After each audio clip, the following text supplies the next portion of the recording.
اللهم صل على سيدنا محمد الفاتح لما أغلق والخاتم لما سبق ناصر الحق بالحق والهادي إلى الصراط المستقيم وعلى آله وأصحابه وقدر ومقداره العظيم رضي الله ويفتح الله بفتح علينا بفتوح العالمين أكرمنا منك من كل الفهم وأخذنا يا الله كما يبارك الله وسيدنا محمد العظيم وحب المسلمين برحمتك يا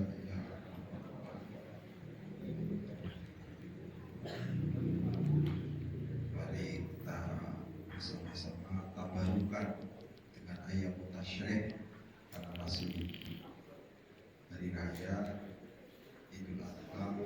Sebelum kita mulai ngaji bersama-sama mengagungkan Allah Subhanahu wa Ta'ala. Allahu Akbar, Allahu Akbar, Allahu Akbar. La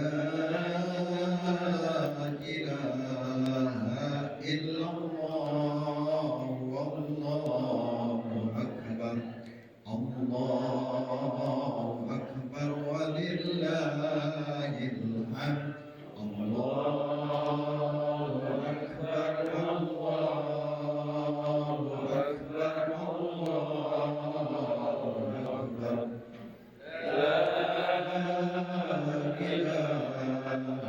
Illallah wallahu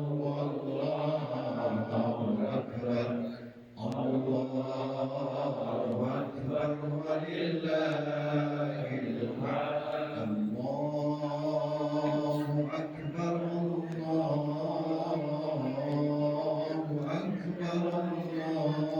Allahu akbar. La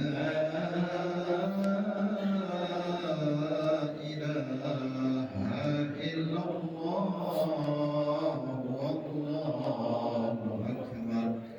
wallahu akbar, Allahu akbar, walillahil hamd. Allahu akbar, Allahu akbar, Allahu akbar. La ilaha illallah, wallahu akbar, Allahu akbar. Allahu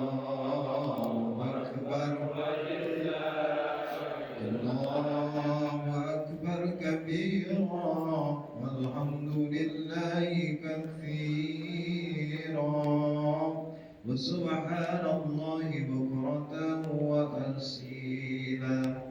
La ilaha illallah wahdah sadaqa wa'dah wa nasra 'abdah wa azza jundahu wa hazzama al-ahzaba wahdah. La ilaha illallah wa la na'budu illa iyyah mukhlisina lahu-d-din walau karihal kafirun. La ilaha illallah, wallahu akbar, Allahu akbar, walillahil hamd. Allahu akbar, Allahu akbar, Allahu akbar. La ilaha illallah, wallahu akbar, Allahu akbar, walillahil hamd. Subhanaka la ilma lana illa ma 'allamtana innaka antal alimul hakim. Bismillahirrahmanirrahim.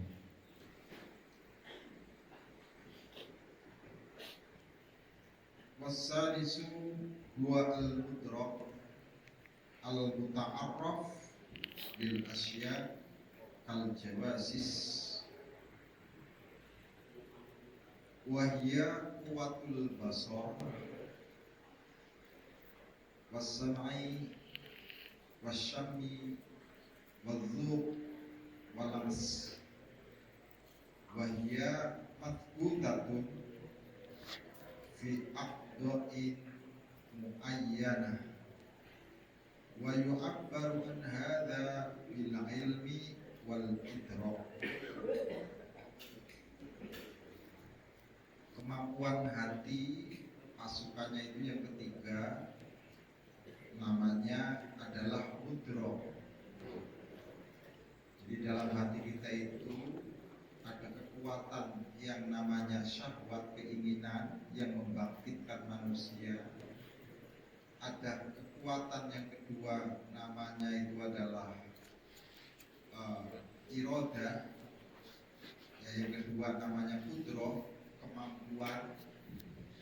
Orang punya keinginan namun tidak punya kemampuan, ya sama sekali tidak bisa. Betapa banyak orang keinginannya banyak namun apalah gaya kemampuannya tidak ada.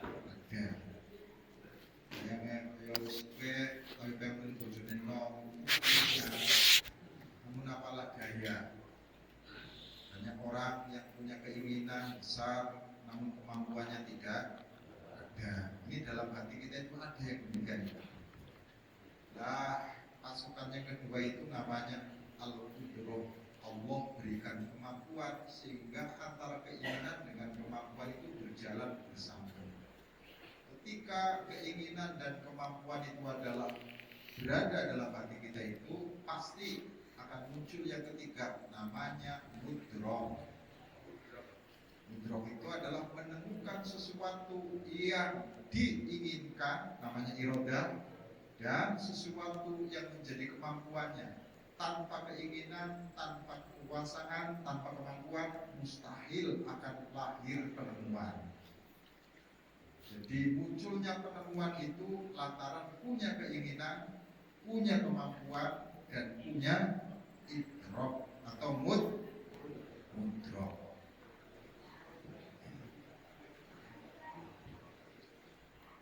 Ini nggak tahu ya sampai mama orang nggak juga yang ini. Pokoknya ini mantep-mantep baik kan.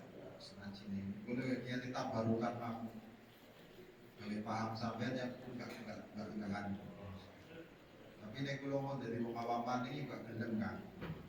Jadi sekarang dulu dari wong alim dia bisa so mengaji ilmu karo kula.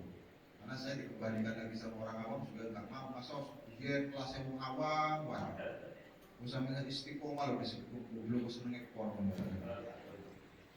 Kita supaya tahu betapa agama ini membincangkan bukan pada hal-hal korban wah. Masa dari kulit ke pasar boleh nggak jual kulit? Komponen pelajaran lain itu kan.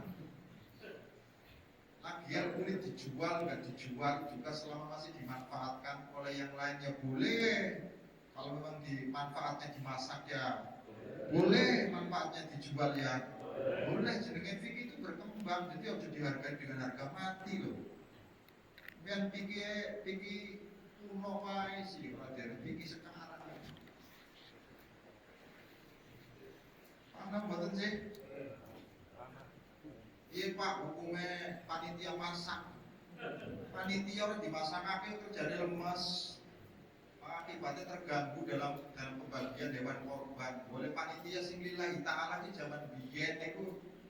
Zaman saiki lihat iku didukung coy. Paham? Ana mboten. Nanti wong korban itu salah satunya yo ngei upah karo sing nyembelih. Sampai kadang-kadang cuma ngene cuma wedusen tok. Terus saking sapa sing bagi-bagi kae? Ngerokok karo panitia sapa? Pati-patine panitia kan sampe kudu ngragati. Nek kaya ngono sembelih dhewek wae lho.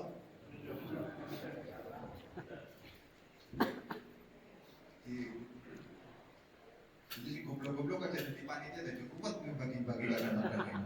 Zaman biyen kok zaman sing iku kok masih utakane ngono. Kalau dipermasalahkan itu kita sudah salah semua. Orang ini di zaman Kanjeng Nabi korban dengan menggunakan arisan stop. Ujung-ujungnya ada ulama yang mengatakan demikian ini. Bagaimanapun juga itu lebih baik menggunakan kambing. Karena dengan menggunakan kambing sampai itu bakal orang usah nunggu berkuning syukur. Ini sih model arisan ini kan nunggu Pak. Jadi misalkan ada orang tujuh nih, kan kan bakal nunggang sapi kan? Iya Pak. Kebetulan ada orang dua yang mau niat naik sapi yang ini itu harus masuk ke neraka dulu. Lah pas kebetulan bojone sampean itu juga nggak bakal karo sampean naik arisan. Dia akan dibawa sama orang lain. Ini kan pelajaran pokok. Itu kan hanya apa ya namanya sebuah guyon aja dianggap sebagai. Jadi Kanjeng Nabi itu kadang menghadapi masalah itu kalau enteng-enteng baik ketika berkaitan dengan yang demikian itu enteng Kanjeng Nabi. Tapi kalau sudah kaitannya sama akidah itu enggak bakal dibuat enteng sama Rasulullah. Karena itu kaitannya sangat penting. Sampai kadang-kadang fikih koyo rukun iman. Akibatnya kita yang susah sendiri. Kenapa banget? Jadi jangan dibuat yang namanya fikih itu pemahaman. Pemahaman seseorang itu akan berbeda.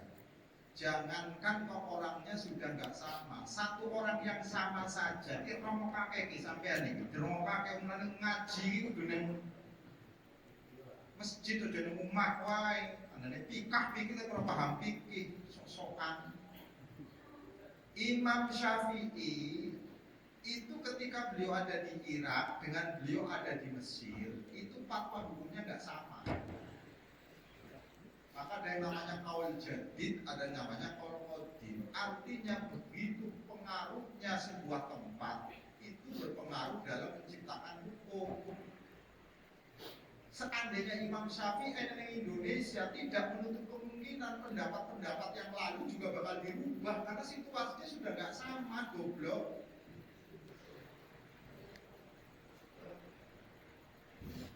Ngaji dikit naik, kalau ngaji dikit naik. Kenapa bosan? Jangankan kok beda orang, satu orang yang sama beda tempat itu nanti berpengaruh. Makanya pendapat-pendapat Imam Syafi'i yang ada di Mesir dengan yang ketika beliau di Irak itu nggak sama. Kenapa? Karena pengaruh tempat. Masyarakat yang dihadapi sudah gak sama lagi, goblok. Ngomong goblok orang gelem, tapi ngomong sesat sampai senake dhewe. Bener apa tadi? Makanya kalau Imam Syafi'i contohnya yang beda wilayah, kemudian beda orang. Imam Syafi'i mengatakan air mustakmal itu tidak boleh digunakan untuk wudu. Tidak boleh digunakan untuk bersesuci. Kenapa? Karena Imam Syafi'i itu mengistihadi itu berada di Mesir, daerah yang banyak airnya. Nah Imam Malik mengatakan air mustakmal itu adalah boleh digunakan untuk alat bersesuci. Jadi wudu digunakan lagi boleh oleh Imam Malik. Kenapa? Karena di Mekah itu jarang banyu. Mulai Kanjeng Nabi nek wudu iku setitik-titik banyune. Kenapa? Lihat lokasinya. Seandainya Kanjeng Nabi ini pinglet,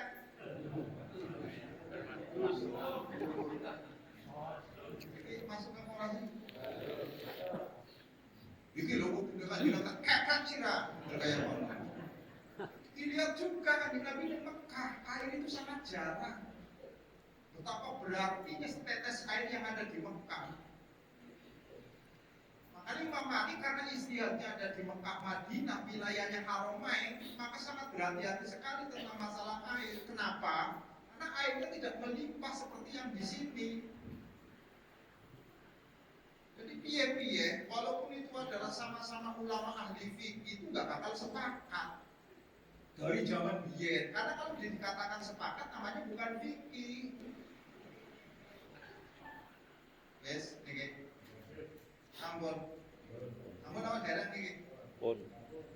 Orang mengatakan cantik saja itu akan berbeda-beda pak kriterianya.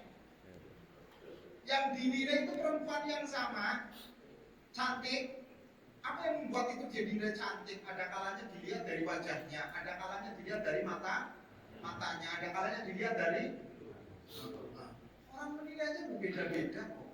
Sehingga penemuan manusia apapun itu masih namanya objektivitas, namanya kebenarannya itu tidak mutlak.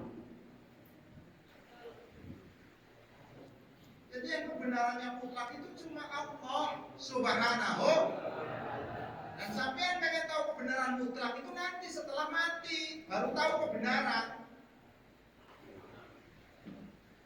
Sedurunge sampean mati ora bakal weruh kebenaran yang sesungguhnya. Romo kakek iki. Kok korbane sampean bener apa orang bisa mati? Mulane sampean butuh mati, kok mati ora gelem sampean. Padahal sampean pengennya bener. Itu tanda kalau orang itu adalah nggak mau mati, tandanya masih salah. Anda cuma mati. Oh berarti masih salah pak. Masih salah kenapa? Lalu godaan yang dunia itu sedurunge sampean rono. Kenapa mboten? Makanya dunia itu tempatnya salah wajar, tempatnya dosa wajar. Ini sampai kalau pengen buat salah, pengen buat duit dosa, kalau pengen bersih terus, oh jodohin dunia. Dunia akhirat. Karena disebut wa anna alamat dunia alamul qaduroh. Alam dunia itu adalah alam yang penuh dengan kotoran. Kanjeng Nabi kotor. Diralakan. Apa yang dimaksud kotor nengkene secara fisik kan Nabi karena manusia, makanya iso ngising. Mudah. Kanjeng Nabi itu adalah bersih, itu yang dimaksud batine, tidak ada kesirikan di dalam hatinya. Tapi secara fisik karena dia itu adalah manusia, dia tetap kena debu ya kotor. Yo. Mulanya Kanjeng Nabi sering wudu karena wajahnya. Kanjeng Nabi ngajari istinja karena Kanjeng Nabi pernah ngising. Kanjeng Nabi ngajari adus karena Kanjeng Nabi pernah kelon karo bojone. Jadi tafsir Kanjeng Nabi itu suci itu bukan fisik goblok. Kalau fisiknya itu namanya manusia tetap kadurot.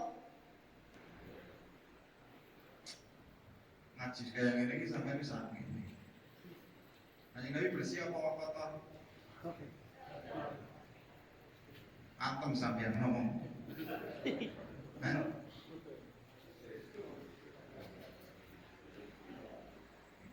Ada yang disebut dengan tohir itu beda. Jadi suci itu secara lahir apa secara?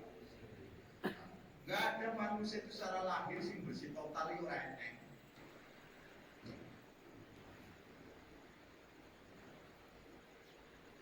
Ngaji mulai ngaji. Kok kayak ini zaman ini sesat kayak ngomong ngaji. Sampai ada sih orang mudeng. Jadi ketika orang-orang alim itu disesatkan sama orang budi itu hal yang biasa. Kanjeng Nabi loh, sehebat-hebatnya wong itu disebut majnun. Nabi bisa stres kan? Hal biasa. Selama sih stres akan sampai yang orang ngaruh kan aku lah. Saya ini senangnya itu berbicara ilmu karena dasarnya itu adalah ilmu. Maka salah ulama itu pasti benar. Karena dasarnya ada ilmu. Sebenar-benarnya wong bodoh mesti ada salah. Nah, wong bodoh sholat benar tapi salah. Jajal gitu. Wong alim sholat subuh kesiangan benar karena ngajari sampeyan. Sampai kesiangan kan nenek contohnya.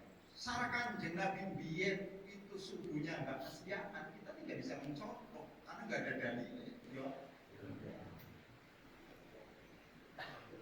Paham Pak? Lalu piye-piye sampai itu standarnya itu adalah ilmu. Bukan kesaktian, bukan standarnya itu adalah ilmu.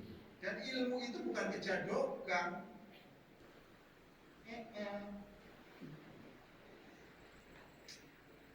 Nah, ini jenenge mudrok, jenenge apa? Jadi penemuan manusia dengan objek yang sama tetap akan tidak sama. Dokter itu yang diteliti itu sama Pak, manusia. Tapi karena ketidakmampuannya dia itu hanya mencukupkan pada spesialis tertentu saja. Maka tidak akan pernah ada dokter yang mampu menguasai seluruh manusia itu, tidak ada. Mata saja, dan gigi saja. Jantung saja. Betapa manusia itu tidak akan pernah. Maka sehingga ketika manusia itu adalah membahas jantung, yang lainnya nggak usah bahas. Kenapa? Bukan bidangnya. Sama dengan para ulama, yang ahli tafsir saja, yang ahli hukum saja, yang ahli naku saja, sorok saja. Sehingga tidak akan pernah ada ulama yang sempurna secara keilmuan. Oke? Dan aku pengen berulang sing sempurna ilmunya apa? Ada sisi kurangnya. Karena ilmunya Allah itu sangat luas. Syekh Abdul Qadir Jilani, anak kurangnya matematika itu kan raiso. Guru saya Bayai Karim itu saking nikmatnya di ilmu sampai duit saja nggak tahu. Duit 100.000, duit 100 perak, itu anane piro? Soal sabita gede, sampai kadang-kadang begitu.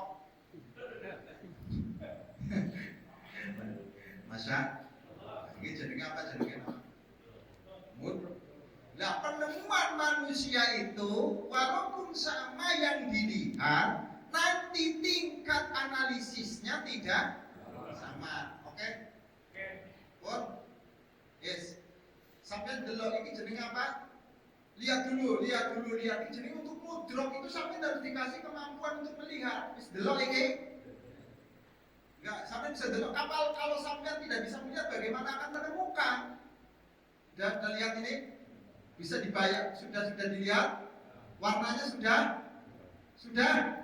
Setelah itu kamu pejamkan matanya, maka berpikirnya waktu itu adalah berjalan menggambarkan sesuatu yang sudah dilihat. Namanya mudrok. Jadi kalau melihat namanya bukan mudrok, namanya basor. Ini basor sampean entong. Ini jenenge apa? Jenenge apa? Jawab. Namanya apa? Rokok. Mata sampean melihat? Warnanya apa? Jawab. Warnanya apa? Coklat.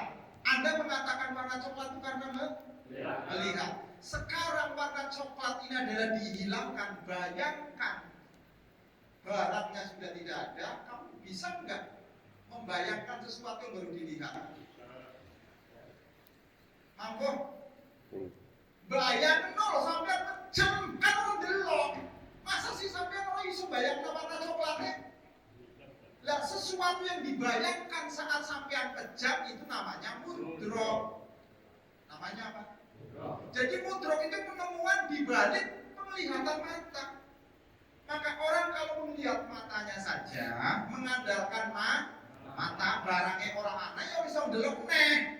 Selama barangnya ada masih bisa. Ketika barangnya tidak ada nggak bisa dilihat lagi. Ini basor, ini mata. Tapi mudrok semakin barangnya orang enek iso dihayal. Kira-kira mungkin apa rasanya juga. Ini sampai kejar kan nemu Gusti Allah.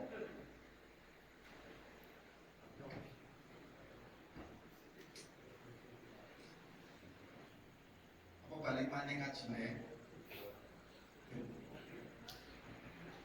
Ini kalau balik-balik kalau tambah belum tambah pinter Pak. Belum pun kadung, ini belajar terus. Jadi mau tidak mau saya nggak mau balik. Masa sudah nyampe ke sana balik lagi? Aku kapan sampai? Terserah sampai mau sampai mau tidak. Cuma tinggal aku dugi, belum dugi kan penak sampai tidak ngikuti wajib. Kalau saya terbawa ke goblok lagi, yuk ngaji ini balik bolak-balik. Sholat jamaah ganjarane. Apa orang sampai terus bosan ngaji bagai yang menuai? Kenapa sih dibahas pahala netok? Kenapa sih tidak dibahas tentang apa sih artinya pentingnya jamaah? Kenapa sih Islam ngomong sabu subuh vakum fa'inata suyata subuh minta mami sholat lurus dan rapatkan barisan? artinya wong Islam itu adalah setiap pos itu harus dipenuhi semua sehingga tidak ada ruangan untuk orang lain. Baru Islam itu hebat. Sehingga ruangannya kosong kabeh. Sehingga dikuasai sama orang lain dalam bidang ekonomi. Bisa rasa aduh neng metro wae. Ekonomi sing kuasai wong Cina. Dokter sing kuasai di luar Islam di metro. Sedikit dokter sing Islam, berarti kan banyak ruangan kosong. Padahal yang subuh paku. Karena sampai itu hanya mampu mengamalkan dalil, tapi implementasi dari dalil nggak pernah diamalkan. Ngertinya cuma dalil, tapi maksudnya dalil itu ora paham. Sehingga banyak ruangan-ruangan Islam yang dipenuhi sama orang lain. Akibatnya yang berkualitas mereka, kita hanya bisa dolal dalil. Zaman kayak begini masih bolak-balik jenggot, cingkrang, tahlil nggak tahlil, kunut nggak kunut. Islam modern kok zaman itu bahasa kayak kok, jadi modern. Alih-alih kadang-kadang atas namanya Islamnya itu adalah Islam pembaruan, goblok meneh, balik meneh. Muhammadiyah kan Islam pembaruan, tapi ujung-ujungnya kembali lagi pada teks, nggak mau keluar dari konteks. Ini jelas. Jadi Islam ini dia jajal. Orang yang menolak Islam ini. Aurat itu maknanya apa aurat itu? Aurat itu maknanya itu adalah kekurangan. Sehingga kenapa Anda harus menutupi? Itu yang paling terpenting itu adalah substansi daripada aurat. Percuma Anda itu adalah menutupi seluruh aurat, tapi masih membincangkan kekurangan orang lain. Untuk apa? Memang tubuhmu tertutup, tapi mulutmu itu loh gak iso nutupi kekurangannya orang. Kamu sering mendoakan Allahumma gfir lil muslimina wal muslimat, tapi senengnya musuhan. Kamu apa sampai doa kakek? Ya Allah, ampuni dosa kami ya Allah. Dosa umat Islam ya Allah. Bukan sampai nangis, tapi sama umat Islam itu saling serang. Sama pembatasan bermusuhan terus itu apa doa? Allahumma gfir li wa liwalidayya warhamhuma kama rabbayani shaghira. Dongane ya Allah ampuni dosa kami, ampuni kedua orang tua kami. Tapi kalau orang tua masih bentak-bentak kan doa apa? Dongane sampean kan doa apa?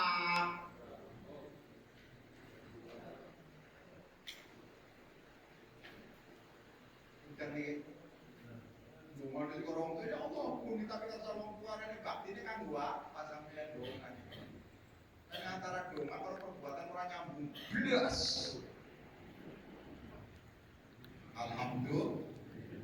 Alhamdulillah. Jadi salah satu alamatnya ilmu niku manfaat niku ya utuh. Niku salah satunya ini jari ulama tadi. Niku salah satu galanya ini bukan angsal sampeyan niku ngandani gurune tentang sekalipun elek guru, ojo dibicarakan. Seelek guru kene manfaatnya kalau sampeyan. Lagi kalau sampeyan sudah membincangkan aib guru, ojo ngarep-ngarep sampeyan hati dibuka pada Allah Subhanahu wa taala. Ini saya sebutkan demikian ini ben sampeyan itu maring guru, seelek guru ini manfaatnya kalau sampeyan. Ulangi, seelek guru sampeyan iso ngaji A, kurang iso ngerti huruf A, iso ngerti huruf B dari guru. Jangan dianggap enteng. Jadi kalau orang tuamu itu adalah belas kasihnya terhadap fisiknya, tapi guru itu belas kasihannya itu adalah terhadap hatinya. Maka untuk dibukakan hati itu adalah takzim hormat. Jadi ini penting bicara tentang masalah hati. Seelek-elek guru niku ene manfaat. Maka jangan pernah sampai menganggap guru kalau Anda sendiri itu masih senang membincangkan kekurangannya. sehebat-hebatnya murid sekalipun bisa mengalahkan secara berpendapat pada gurunya, itu baru sepertiga dari ilmu yang dihasilkan oleh murid. Apalagi murid itu pernah iso ngalahkan gurunya, masih kosong. Karena sepinter-pinternya murid itu masih pinter guru. Ini pinter di rumah kaki. Komentar ngaji hati ini masalah itu ditaktak di sini. Nah, namanya apa namanya mudrok. Jadi mudrok itu penemuan manusia atas sesuatu yang pernah dilihat kemudian masuk pada alam berpikir. Sampai walaupun hari ini nggak megang duit seketewu, tapi kan disuruh membayangkan bentuknya kaya opo, jumlahnya kaya opo, energi maknolnya piro, walaupun orang megang sampai sekarang pernah melihat, tapi bagi orang yang tidak pernah melihat untuk membayangkan duit seketewu kan angel, Pak. Oke? Nah, sampai turun langit, bayangkan keberadaan langit, pikirkan setelah itu nanti akan lahir mudrok.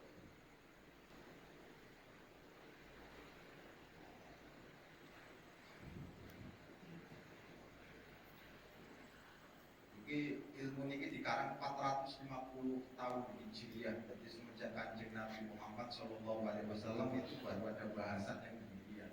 Ini bid'ah, makanya harus dibahas. Nama lainnya yang zamannya Kanjeng.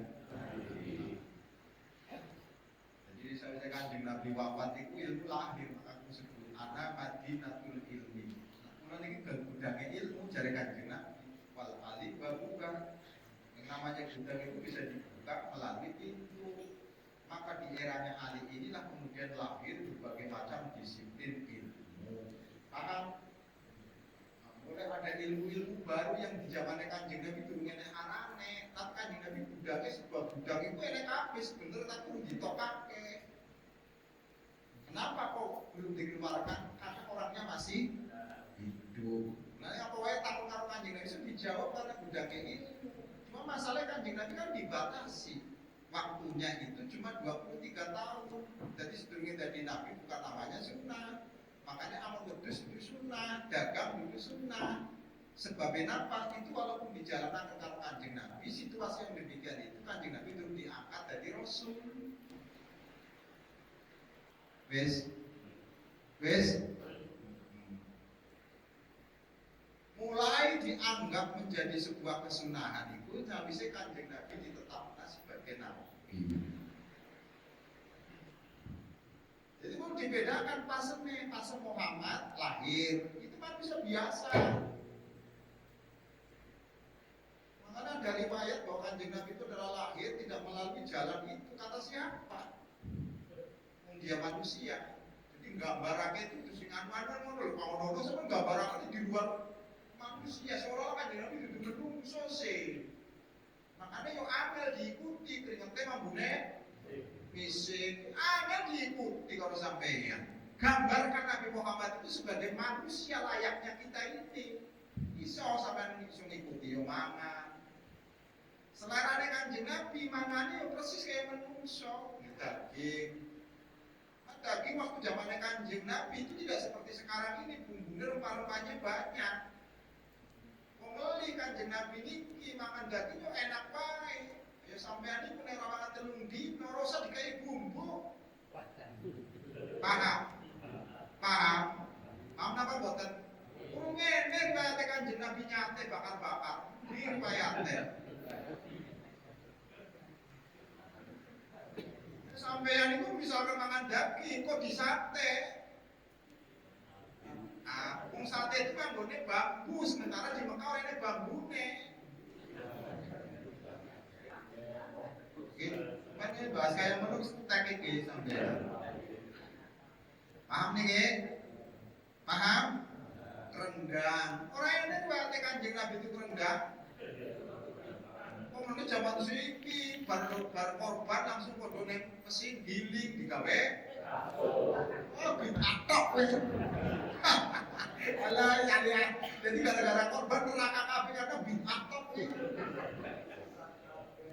Wes niki. Pun Mau tidak mau, daging itu adalah sebagai bahan untuk bisa menjadi nikmat, kan dia harus kasih bumbu toh Pak. Ya, Quran, hadis Kanjeng Nabi juga bahan sampai berpikiran.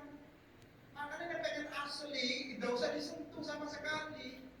Kalau sudah disentuh sama manusia, mau tidak mau ini warnanya.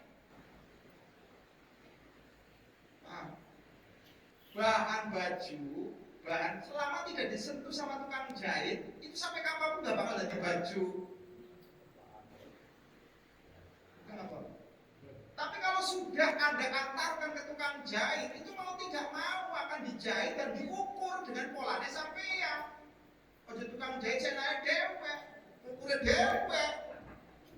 Wah, dibokal sampean tapi dari ukurannya puluhan. Akhirnya sih ngomong Mas Edi, alhamdulillah orang buat sampai sekali. Kamu apa betul? Jadi penjahit itu harus paham siapa yang mau memakai. Sama dengan ulama, kan akan menyampaikan agama, tingkatan manusia itu adalah berbeda-beda. Maka ulama juga harus mampu membaca. Kayak Kanjeng Nabi berhadapan dengan sekian manusia. Ada yang manusia ketemu karo Kanjeng Nabi ora salaman bar salat enek. Enek sing ketemu Kanjeng Nabi bersolat terus salaman enek. Sampai pas temune Daniel si Kanjeng Nabi ora salaman. Yo. Enek Kanjeng Nabi bersolat jamaah langsung putar balik. Sebabnya apa? Untuk menandakan makmum yang datangnya terlambat supaya tidak mengikuti. Kenapa? Kalau Kanjeng Nabi ini masih menghadap ke kiblat, maka makmum yang datangnya belakangan mengira Kanjeng Nabi masih. Jadi Kanjeng Nabi itu yang bergerak itu ada tujuannya. Orang kayak sampean ada tujuannya belas yang penting madhep. Mudah apa boten.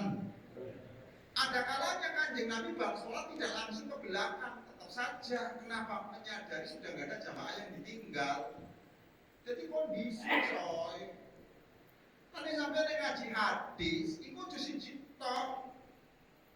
Tapi hadis Kanjeng Nabi kayaknya rawahu At-Tirmidzi, rawahu An-Nasa'i, rawahu Bukhari. Sampai Bukhari tok sing kitabnya terbatas.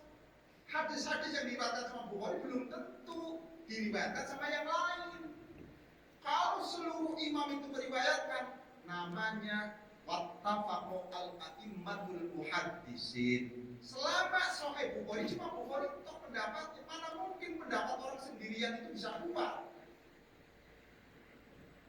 Sekuat-kuatnya orang berpendirian, itu gak iso Pak nandingi secara jamaah. Ya, jamaah. Akhirnya belajar sampai ini kan.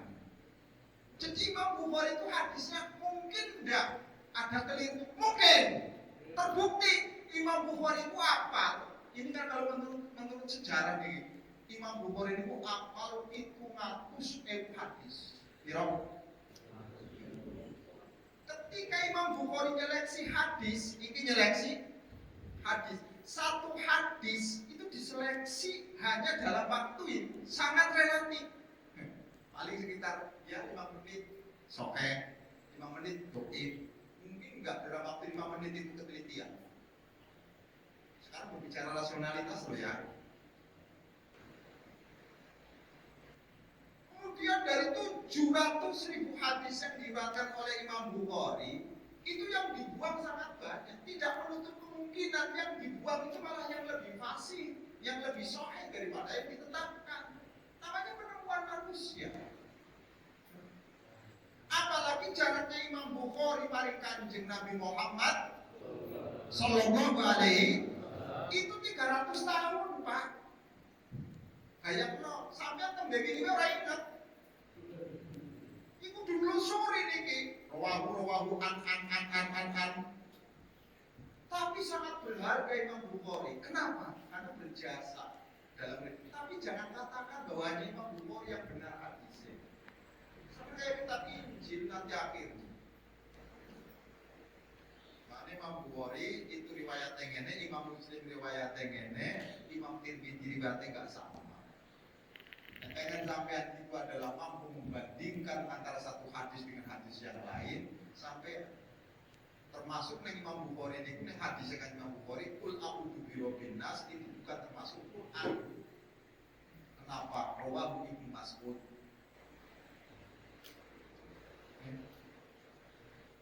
Jadi siapa sih yang kul a'udzu birabbin nas itu adalah Al-Qur'an, bukan bagian dari Al-Qur'an. Itu hadis lain bukan Imam Bukhari.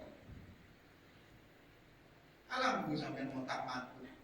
Iku dene karo profesor ngajine karo sampeyan ngotak mantu orang muda ini. Iki supaya sampean tahu standar ilmu itu sangat jawab standar itu sangat luas. Makanya ilmu itu tidak hanya sebatas itu. Artinya sampean kan sudah itu terus kemudian ilmunya itu sudah mencukupi semuanya. Semakin dibahas ilmu itu semakin berkembang. Mulanya nih orang pengen berkembang kok jadi dibahas. Terus fungsinya manusia dari khalifah kan kok. Sampai kan ditakdirkan sama Allah untuk ini ja'ilun fil ardi khalifah. Allah hanya nyebut masjid. Tapi kan belum pernah ini bangunan Allah langsung ibu masjid. Enek. Masjid sing bangun langsung Gusti Allah enek. Jawab nenek. Jawab. Cari di dunia ini mesti sing langsung sing gawe Gusti Allah enek. Tapi sampai seringkali menyebut itu adalah Baitullah, masjid Gusti Allah.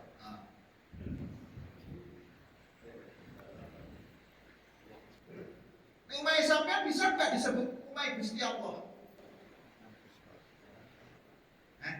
Sampai ini gawe umay ini loh. Ketika membuat rumah ini rumahnya Allah, pernah nggak ngomong kayak kon?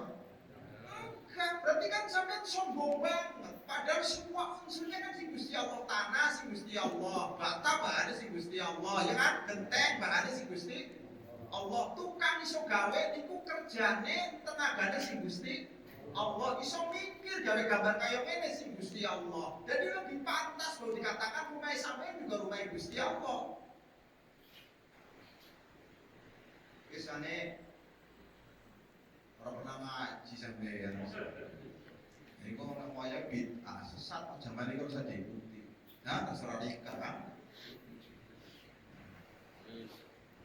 Jadi mulanya butuh ilmu. Sampai yang belajar ini Pak wis tua nih ya Allah. Zaman sekarang ini kok Islami kayak ngono wae pantesan gak nari. Menariknya gimana? Pemikiran kita aja masih kolong. Era kayak gini pengen balik meneh.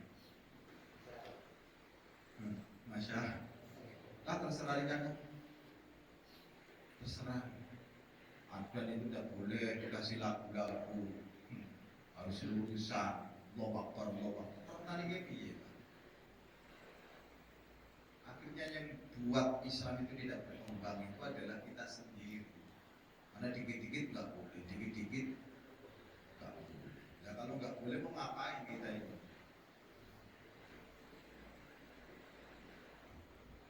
Nyanjung Nabi ini orang oleh, menghormati Nabi ini orang oleh, memangan karo wong orang oleh, karena piye? Bulannya sampean kudu duwe put. Jawab kudu duwe. Putro ojo kada pahala wae kan. Putro iki lho kan. Ini mau kan. Lampu opo nek. Jenenge apa jenenge? Jenenge mut. Wahya kuwatul basor. Putro itu adalah penemuan yang didasari dengan kekuatan penglihatan. Maka semakin orang penglihatannya jelas, maka penemuannya semakin jelas. Bodoh-bodoh delok loh, tapi matanya orang jelas sih penemuannya enggak jelas. Sama yang dilihat Quran, tapi kan ada si bacanya salah. Walaupun itu kalimatnya jelas. Kenapa? Karena ini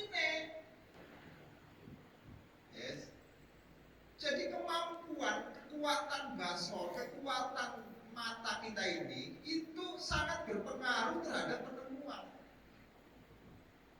Ketika dekat jelas, agak jauh kurang begitu jelas. Sehingga warna yang begitu jelas semakin jaraknya jauh itu tidak jelas. Paham nih? Kanjeng Nabi ini pun jelas kan ngomong sing delok langsung. Sahabat delok Kanjeng Nabi itu jelas pol. Kenapa? Lantaran sahabat itu dididik langsung karo Kanjeng Nabi Muhammad. Jadi sehari-hari ketemu karo Kanjeng Nabi. Makanya ketika beliau itu menjelaskan Kanjeng Nabi itu pasti benar. Lagi sih jadi masalah kan kita tidak pernah perlu Kanjeng Nabi jelaskan Kanjeng Nabi, Pak. Mungkin apa betul? Sekarang sahabat tuh Kanjeng Nabi, bro, jelas. Kita perlu Kanjeng Nabi, jelas. Ya wis. Tadi kan saya ngomong kemampuan basor, kemampuan mata itu semakin dekat semakin dekat semakin.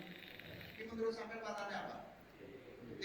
Ketika jaraknya sampai itu kira-kira 500 meter dari atau enggak? Semakin sampean jauh jaraknya semakin tidak kelihatan. Maka orang yang tidak bisa melihat kemudian suruh menilai itu akan keliru. Paham? Jadi uang orang pernah ngomong Kanjeng Nabi kok dikit-dikit ngomong Kanjeng mesti agak salah.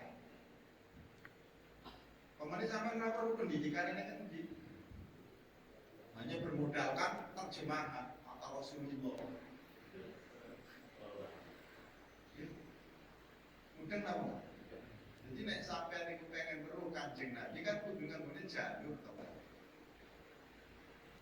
Karena jaraknya kita itu untuk sampai di Imam Bukhari kan Imam Bukhari dia murid sehingga hadis-hadisnya itu bisa dipopulerkan di Indo,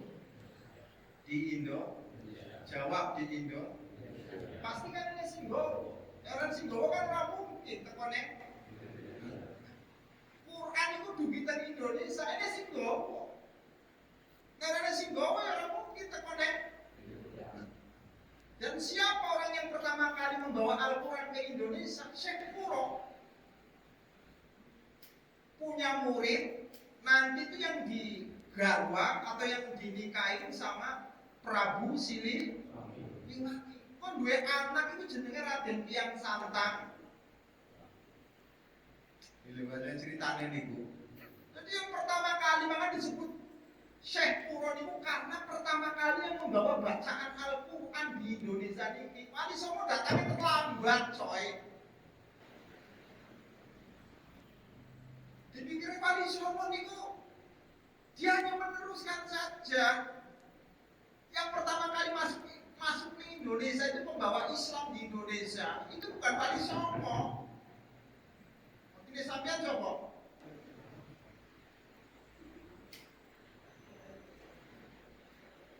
Ya diruntut itu. Syekh Puro duwe murid jenenge Kutilan.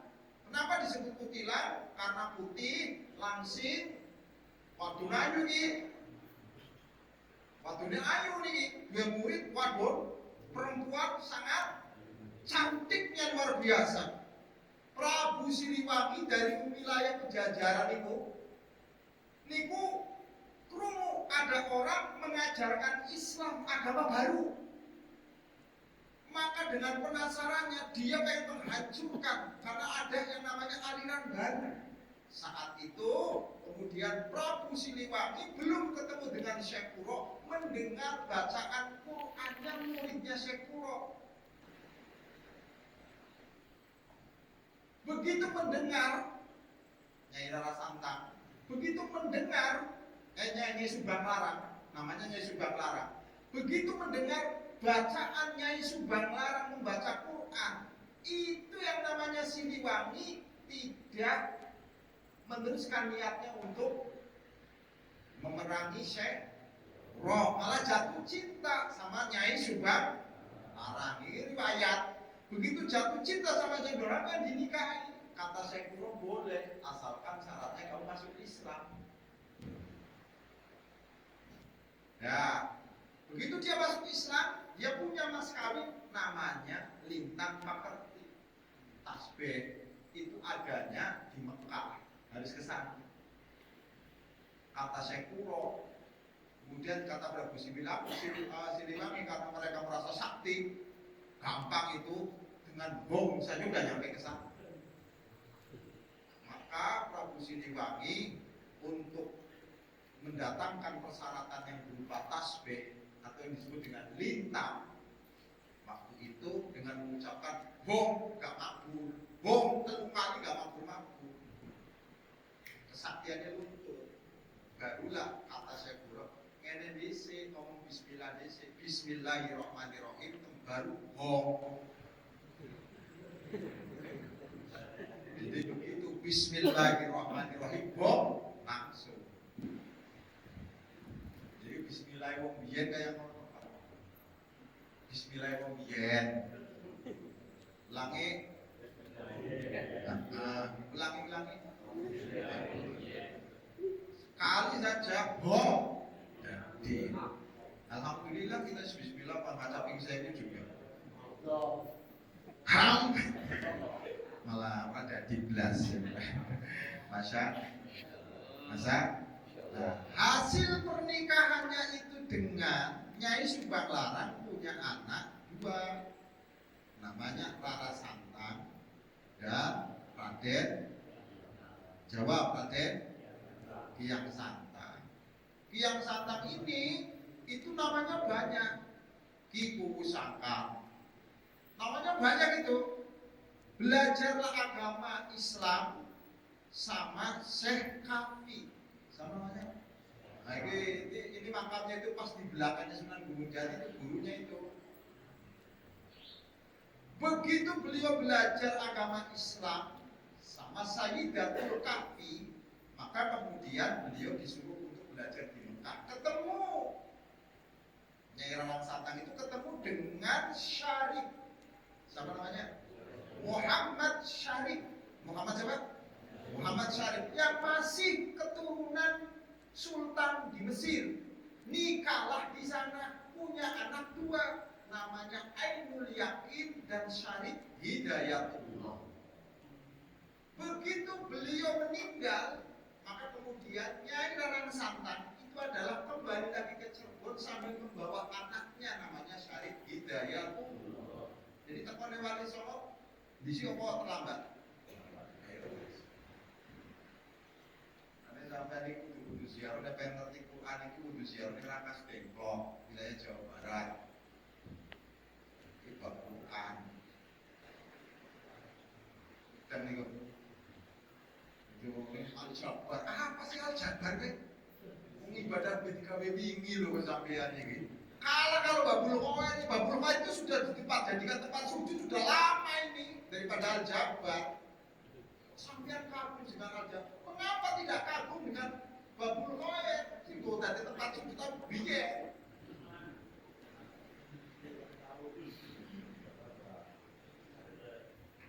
Catat-catat ini bayar. Ini adalah nyebut. Namanya apa namanya? Mudrok. Namanya?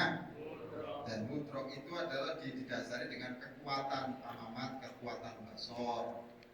Kalau misalkan orang Jogja, sama-sama Jogja sebelum, tapi kan kekuatannya beda. Tison itu begitu tinju, sama Kang sampai juga jotos. Tapi ada yang jotosan seketika itu langsung bisa membuat lawan itu adalah terkapar. Ada yang dijotos orang rasa sama sekali. Kenapa? Karena kekuatan yang ada dalam tangan itu berbeda. Semakin kekuatannya hebat, maka jotosnya itu semakin kuat. Tapi nek tangane ngomong, sekalipun nek tangan dikai kekuatan cuma gerak kayak ngene tok, ya angel lho, Pak. Apalagi kayak model-model banci itu walaupun dia tangan tetapi kan la ilaha illallah Muhammad Rasulullah sallallahu alaihi wa hiya matbutatun fi aqda'in muayyanatin. itu ditetapkan pada anggota badan tertentu. Jadi kemampuan untuk jotos ada di tangan, kemampuan untuk melihat ada di mata, kemampuan untuk mendengar ada di, kemampuan untuk melangkah ada di. Nah, itu semua punya tugas masing-masing, Pak. Tapi daya kemampuannya itu yang tidak sama. Paham? Paham? Jawab paham? Kode-kode lanange loh kadang-kadang. Kami kadang-kadang kan lebih bodoh si jiwae setengah bulan baru disentuh.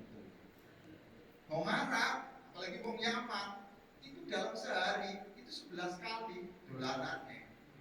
Mulanya yang kono poligami itu adalah sebuah keharusan. Kenapa? Kasihan sama perempuannya karena sehari melayani 11 kali. Jadi ngarap kok bojone akeh. Wajar, justru jadi masalah di Indonesia. Sebulan itu sekali kok. Ya baru nih ya. Ya. Walaupun lagi loh Pak, tapi daya kekuatan yang demikiannya itu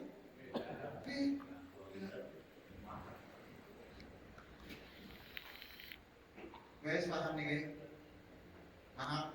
Sampean kan punya tangan, tapi kan tangannya sampean bila dibandingkan dengan ginting, iso mukulnya iso, sampean iso.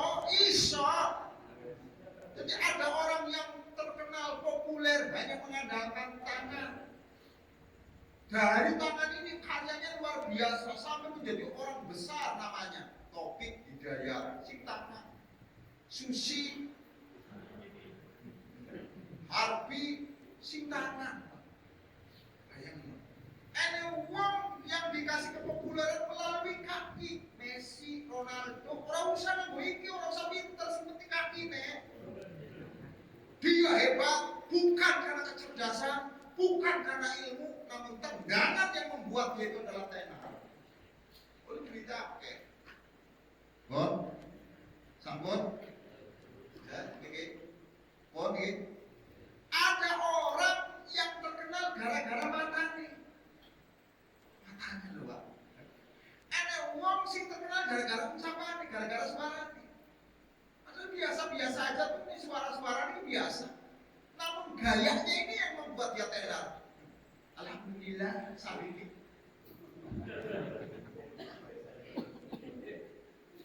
Paham.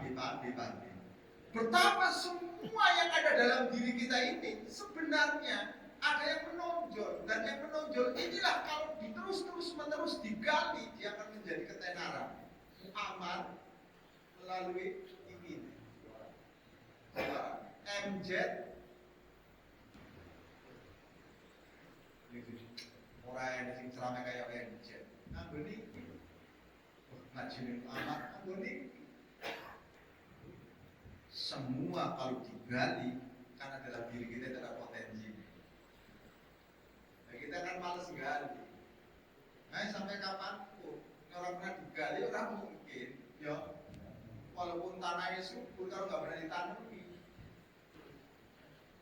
Nah, ini masalahnya di kita itu ada kemalasan, sehingga potensi-potensi yang ada ini tidak pernah diberdayakan. Akibatnya semuanya nganggur.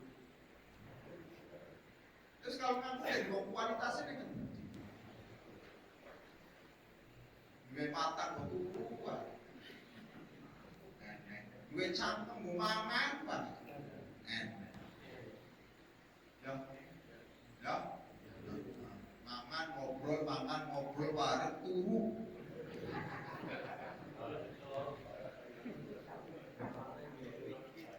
Masya. Akibatnya potensi-potensi kita itu tidak tergali. Percuma sampai itu beli pisau baru, tapi cuma dirawat atau orang tadi benak. Setahun tuh mereka menyembelih, ya itu biasa men. Orang biasanya ketul, sama dengan otak pikiran kita juga demikian. Itu kalau nggak pernah diasah sampai kapan? Makanya sebenarnya banyak semuanya itu tidak ada yang cerdas dari dasar. Semuanya sama. Tinggal pengolahan. Oh justru suka yang bodoh kan diolah terus. Sementara kita itu jarang ngolah. Ya. Yang ngolah ini biasanya kan apa gitu dengan kafir itu. Tapi pinternya kayak mana Pak? Jadi waktu kecenderungan ada seneng ngotak-atik kayak mana, cerdasnya kayak mana? Seneng ngotak-atik mesin cerdasnya kayak mana? Kalau seneng ngotak-atik Quran cerdasnya di dunia Quran. Ini sampai salah kaprah. Pengen jadi ahli dalam Quran sih dalam kata di Quran. Pengen ahli dalam masalah hati sih otak-atik itu adalah fikih. Kalau pengen otak-atik dalam hukum fikih sih otak-atik. Itu salah. Pengen jadi polisi tapi sekolahnya ya.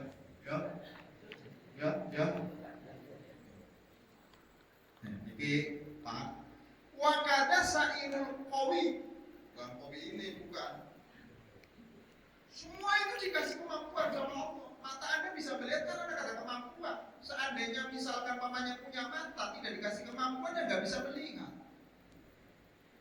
Tangan ini loh bisa bergerak itu kan dikasih kemampuan sama Allah. Seandainya ada tangan, tidak ada kemampuannya, ya nggak akan mungkin bergerak. Guys, ini semua dikasih. Tujuannya apa? Untuk menemukan sesuatu yang diinginkan. Mudrok ini adalah penemuan sesuatu dari hasil yang dilihat atau yang dirasa oleh panca ini. Mau tahu serai, tapi so bayangkan bentuk lagu kue, bokongnya, susunya, bisa dibayangkan. Walaupun waktu bisa serai, orangnya dari depan, mana melihat 3 kali, itu langsung merasuk transformasi pikiran. Terus mulai dikira-kira sampai bentuk-bentuknya itu dikira-kira.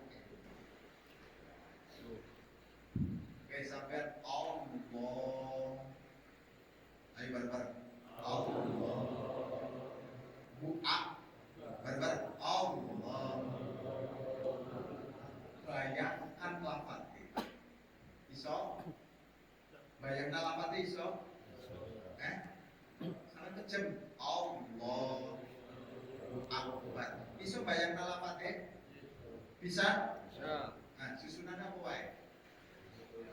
Alif. Dulu kene kan sampean.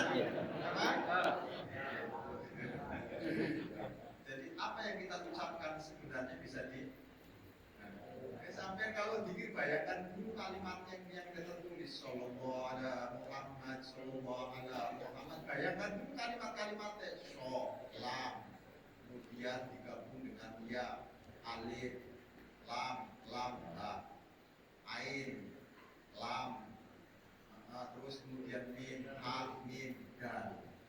Bayangkan sallallahu ala Muhammad sallallahu ala Muhammad sallallahu ala Muhammad sallallahu ala Muhammad sallallahu ala Muhammad sehingga kalimat itu akan terpati dalam hati karena sudah dibayangkan melalui pemikiran.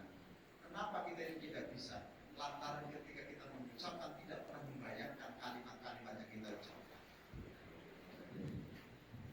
Pernah sampai bayangkan kalimat itu? Oh, yang ngurung sekitar apa ngurung kalimat? Coba kita bisa membayangkan betapapun kalimat itu dihafal, namun tidak pernah dilihat. Bagaimana kita akan bisa membayangkan? Lah pemenang awake dhewe sekarang iki masyaallah kalimatnya cuma hafal tok. Tapi alhamdulillah orang pernah melihat. Yo angin bayangkan apa?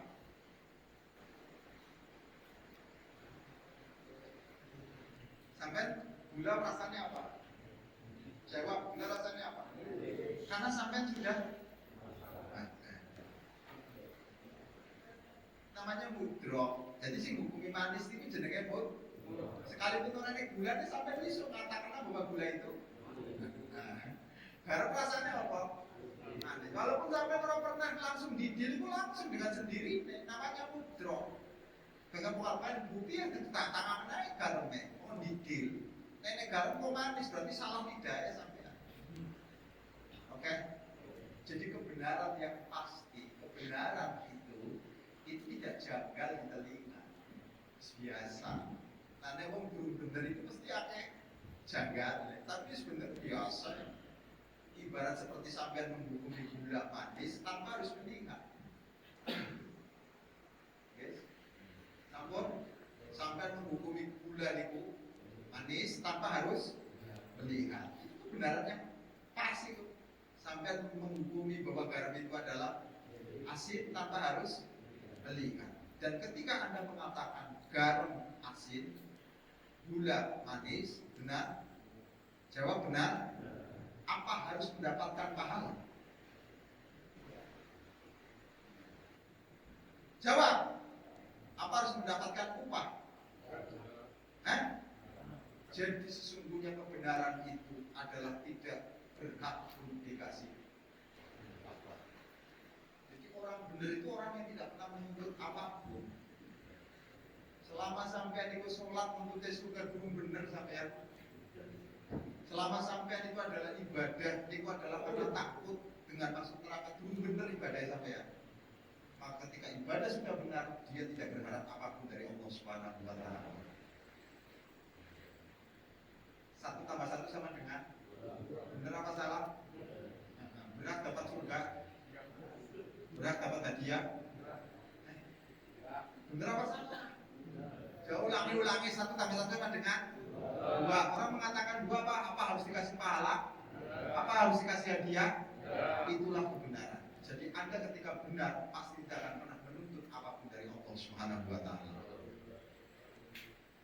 Bisa dipahami nih? Jadi selama sampai masih menuntut ya Allah, kok muridku koyo ngene ya Allah.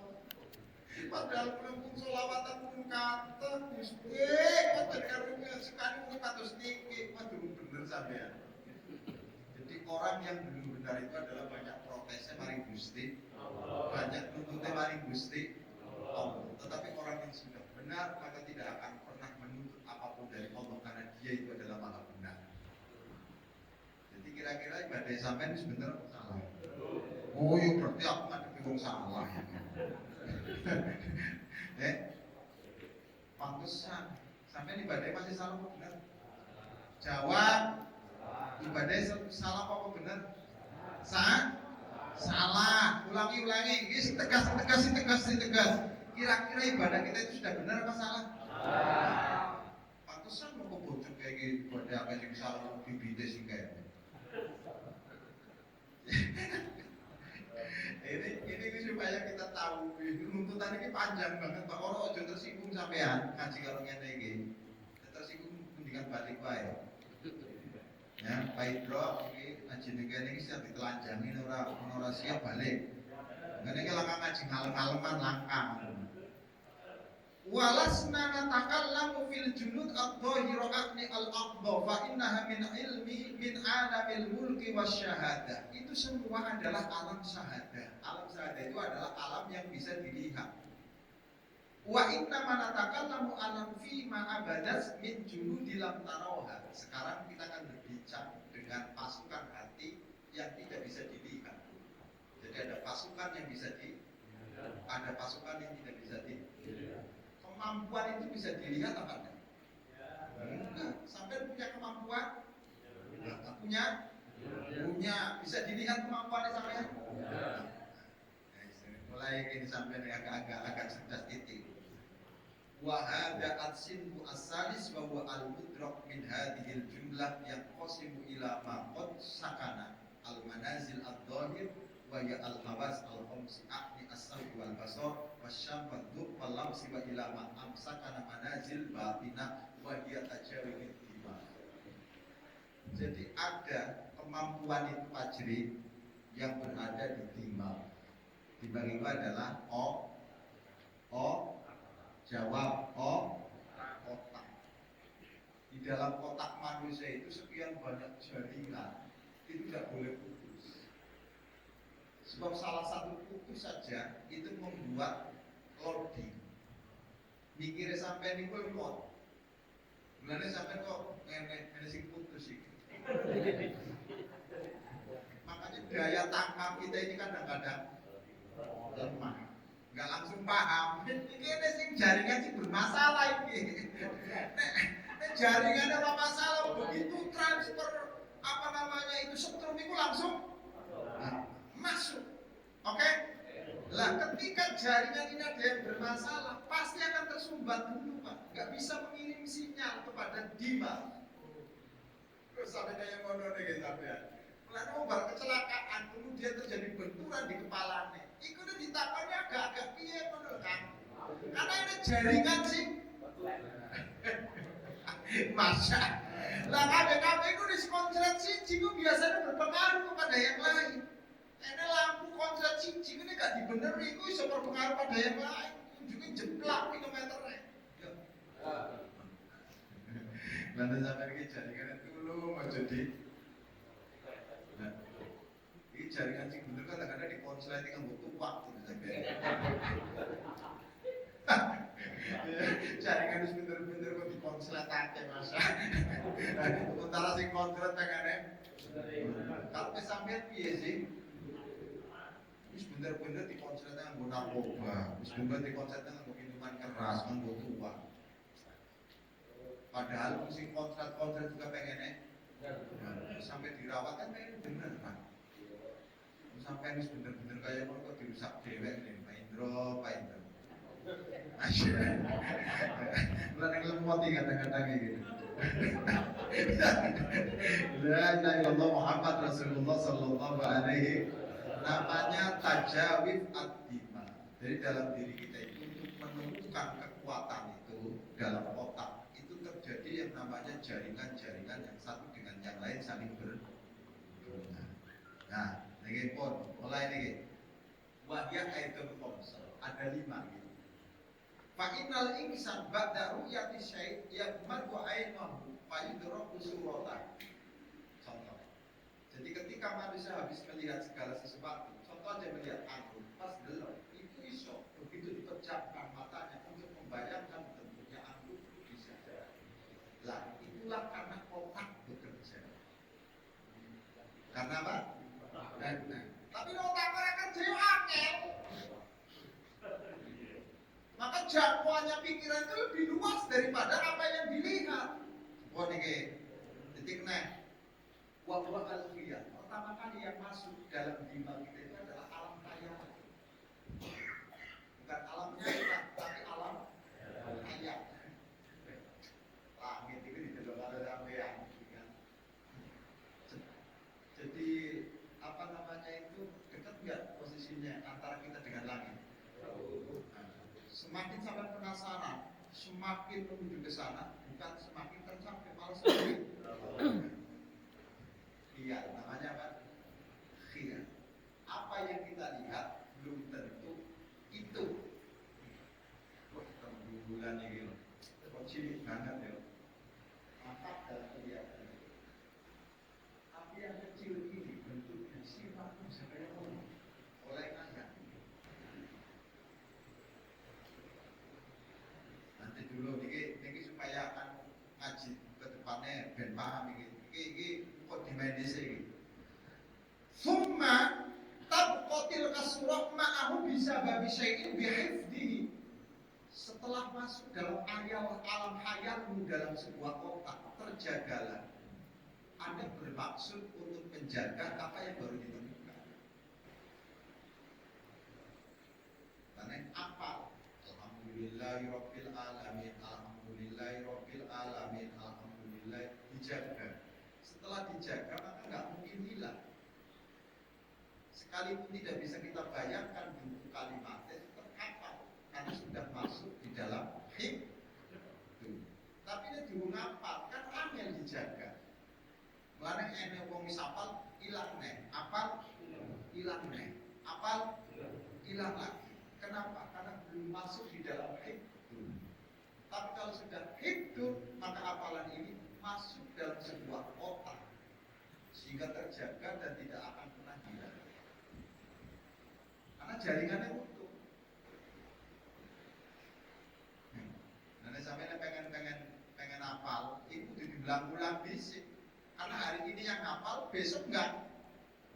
Nah, sehingga sampai masih ingat kaji, insya Allah balik bisa ingat. Bisa potongannya. Ngomongnya balik kemudian yang aku ngomong ini orang dua duit, malah orang ingat belas wis. Masya Allah. Wa huwa al-jundu al-hafid. Ada pasukan yang ada dalam bima kita ini. Pasukan yang bisa menjaga dari apa yang kamu lihat. Sehingga sekalipun barangnya itu sudah tidak ada, itu ingatan itu masih terus-menerus ada di dalam otak kita itu. Kamu pernah jalan ngaji koyong ini? Soalnya jalan-jalan kamu pernah hidayat ngaji bab koyong ini kita. Kamu pernah somat ngaji bab koyong ini? Saya pengen tahu mubalik sih pernah ngaji koyong ini gitu. Golek lah. Kecuali Buya Sakur. Lainnya adalah ngajinya ya masih bolak-balik ngono wae. Korban mani. Summa yatafakkaru fi ma hidduhu fayarakabu ba'du dzalika ilal ba'd. Setelah kamu hafal, mulai hafalan ini tersusun di dalam otakmu. Sehingga dari satu bentuk ke bentuk yang lain mampu dirajut. Sekalipun mata kamu terpejam, suruh untuk menulis di papan tulis dengan tulisan yang diinginkan sama otakmu bisa. Jangan nggak percaya, saya suruh tulis apa? Sampean sih ngomong, perlu tak tulis. Kamu ini bahasa Arab tapi yo. Oke? Sampean ngomong, ini apa tulis apa? Sampai ngomong kalimat Quran, sampai tulis. Sampai ngomong, Pak Jamal, tolong tuliskan ini matanya terpejam. Pasti bisa. Karena sudah saya bayangkan dalam ide saya. Yasin gampang, ya Yasin. Wal Quranil Hakim gampang, bahu alif lam ro alif a. Hakimnya alif lam ha yakin. Tapi sampai mau bayangkan kayak ngono angel. Wes sampai mau nulis walaupun orang usah melek, orang usah pejem matanya sampean melek. Jadi semakin orang itu adalah dayanya semakin tinggi, maka dalam posisi apapun dia mampu menggambarkan. Makanya sama-sama Quran yang dilihat, tinggal daya kemampuan kita itu sejauh mana. Oke? Semakin punya kemampuan untuk menganalisis Al-Quranul Karim maknanya, dia akan semakin terbuka menemukan ilmu. Katanya kata Rasulullah, jadikan Quran ini adalah sebagai sahib, sahabat. Tidak mungkin yang namanya sahabat merahasiakan sesuatu kepada yang dikasihi. Jadi kalau Anda itu adalah sudah bersahabat dengan Quran, Quran akan memberikan sekian banyak informasi kepada Anda. Maka bergaulah dengan Quran, hubunganlah dengan Quran. Jadi maksud hubungan Al-Quran itu macam ini. Karena Quran itu adalah interaksi omongan Allah dengan kita. Anggap saja kamu lagi ngomong karo Gusti Allah. Keren, ya. Ketika baca Quran sampai lagi diomongin karo Gusti Allah. Keren. Pernah sampai menafsirkan kayak ngono? Apa memang sama sekali nggak paham? Gimana kalau orang yang diajak ngomong nggak paham? Gimana dengan Allah Subhanahu wa Ta'ala? Ngajak ngomong karo manusia orang paham.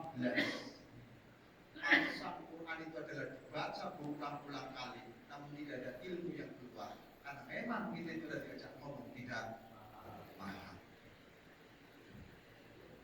Akibatnya Quran itu hanya hafalan yang diulang-ulang, namun tidak bisa digambarkan melalui otakmu, apalagi diajak bicara oleh Allah Subhanahu. Mula mau ngajak ngomong karo sampe terus mudeng-mudeng jengkel Pak. Ngaji bilang-bilang tahu berapa apa. Jengkel. Bayangno Gusti Allah nurunaken kalame mbok menjadi omongan sampeyan. Maka ketika Allah mengatakan kul ya ayyuhal kafirun, takdirkan bahwa diri kami itu masuk dalam itu. Seandainya kan diomongkan Gusti Allah, wahai orang-orang kafir. Piye?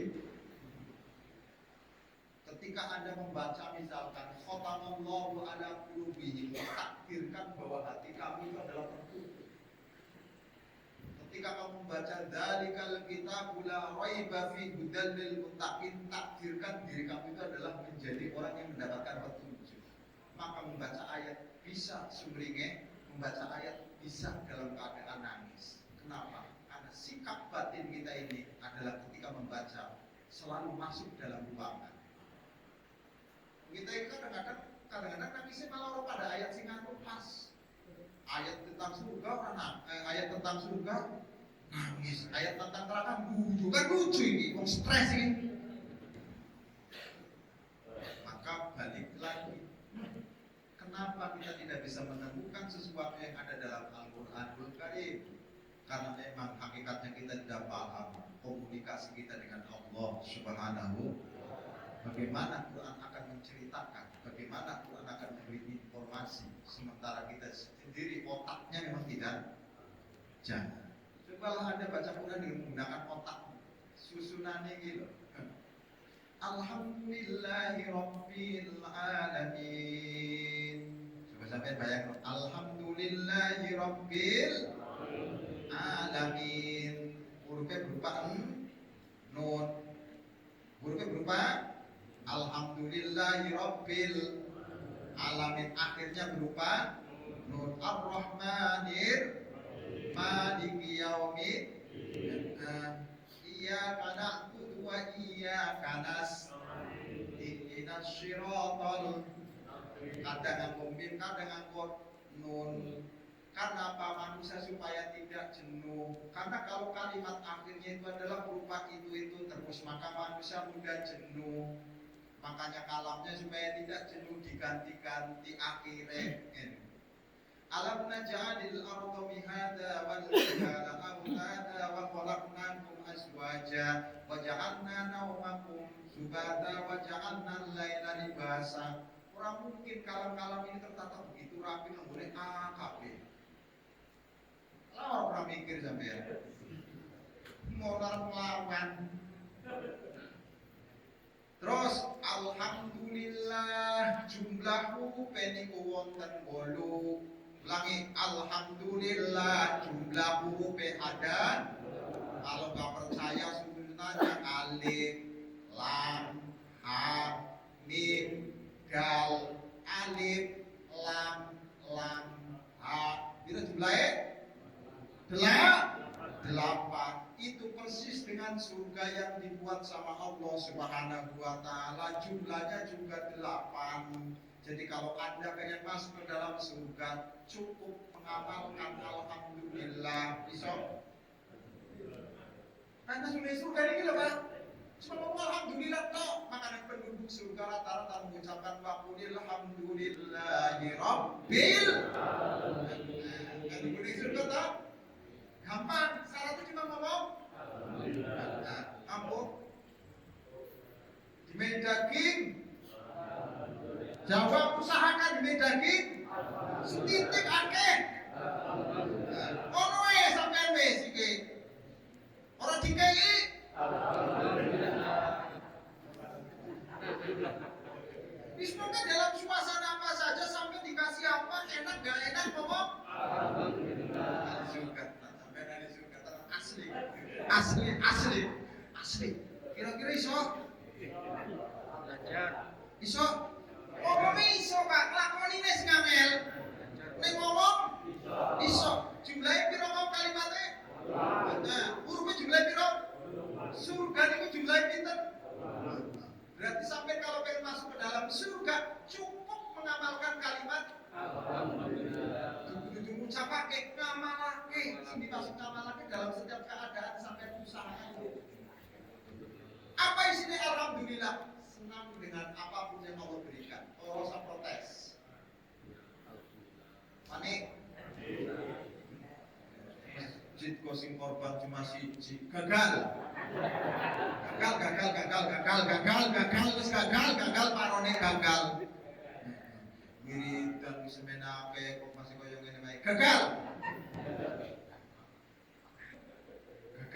Selama sampean masih protes, baik gagal. Wis gagal. Daging. Alhamdulillah tapi kadang-kadang alhamdulillah kan sampai nerima begitu dibuka. Sini kok koyo ngene gagal. Nerima tok alhamdulillah. Begitu isinya kan macam-macam tuh. Panitiane piye enggak.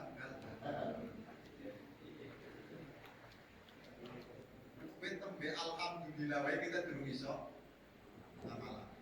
Mulane kalimat alhamdulillah ini maaf ngomong, kalimat alhamdulillah ini tidak usah dirubah-rubah innal hamda. Kalau sudah ditambahin innal hamda, maka penambahan in itu menunjukkan inna. Berarti orang yang diajak ngomong, Anda takdirkan itu masih ragu bahwa Allah itu pemilik pujian, sehingga disebut sesungguhnya pujian hanya milik Allah.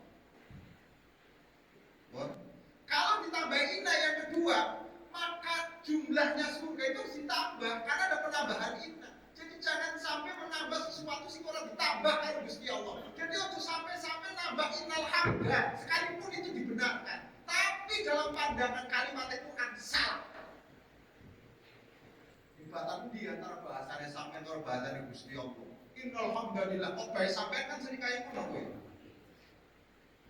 Dipikirnya hebat kok. Orang paham, pikir dengan mengucapkan innal hamdan itu kalimatnya lebih hebat daripada alhamdulillah.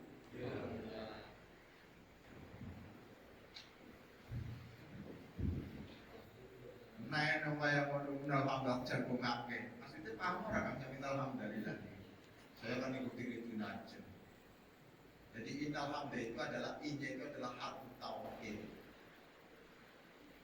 Jadi gunanya huruf tauhid itu adalah untuk meyakinkan lawan bicara yang masih ada keraguan. Makanya penting sungguh, karena yang diajak bicara masih ragu. Untuk meyakinkannya maka dibutuhkan. Nah kalau masih ragu kan belum iman. Jadi sampean suudon, orang-orang yang dianggap bicara kalau sampean itu orang iman. Makanya kenapa sih sampean suudon yang lebih dahulu kan tidak suudon? Maka alhamdulillah tanpa ada pemberian inna bertujuan untuk mendidik sampean supaya husnudon sama siapapun. Walaupun mereka yang ini tetap dianggap apik. Mau ada ciri, ini kadang-kadang sekedar bahasa keren-kerenan atau tak ngerti tujuannya ya. Masya. Silakan sampean terserah ngaji ya. Pokoknya alhamdulillah orang ngaji ya. Ngaji di sampean orang membuat saya cerdas, orang ngaji di sampean juga tidak membuat saya goblok. Sampean orang ngaji tetap belum belajar, sampean ngaji tetap belum belajar. Guys, ngaji orang bakal ngaruh kangge kulo tetap belajar karena misi saya itu adalah belajar untuk diri saya. Orang mau sampean orang ada pun sama rokna ya alhamdulillah, orang rokna yo innalillahi wa inna ilaihi raji'un. Ini saja yang dapat disampaikan, kurang lebihnya mohon maaf. Maka untuk ngaji yang akan datang ini masih menjelaskan tentang masalah mudrok, karena ini nanti akan menjadi penemuan hati. Sebelum masuk ke dalam hati yang paling dalam, maka otak ini harus bekerja. Kemudian hasil daripada otak ini akan ditransfer melalui hati. Sehingga ketika sudah dari hati inilah lahir yang namanya ilmu yakin. Apa namanya? Nah, untuk menemukan keyakinan itu melalui proses yang begitu panjang, sehingga baru ketemu sampai kau yakin kayak kayaknya. Mau aku ketemu kalau sampai belum tentu yakin. Ya, jawab ya. Enggak sampai yakin kalau bojone nek bojone sampai iki apik. Yakin. Nyatane masih nyumput akan duit di peci berarti kan jawab.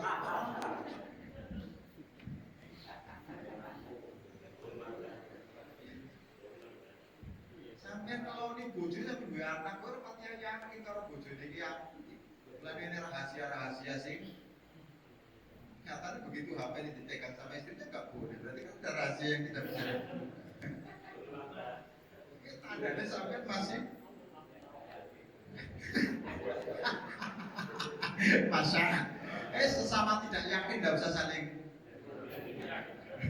Pokoknya yang penting belajar di bumi mawon Gusti Allah ini berdoa. Paling tidak sekalipun hari ini belum menemukan, mudah-mudahan di akhir perjalanannya Allahumma amin. Pokoknya dewek jalan sekalipun dulu. Ayo sekalipun dulu nemu, jangan putus. Nah, jalan terus. Ketika Anda itu adalah tidak pernah lelah dalam mencari, saat itu Allah akan menurunkan. kopi nurane kopine. Ngono wae, ulangi.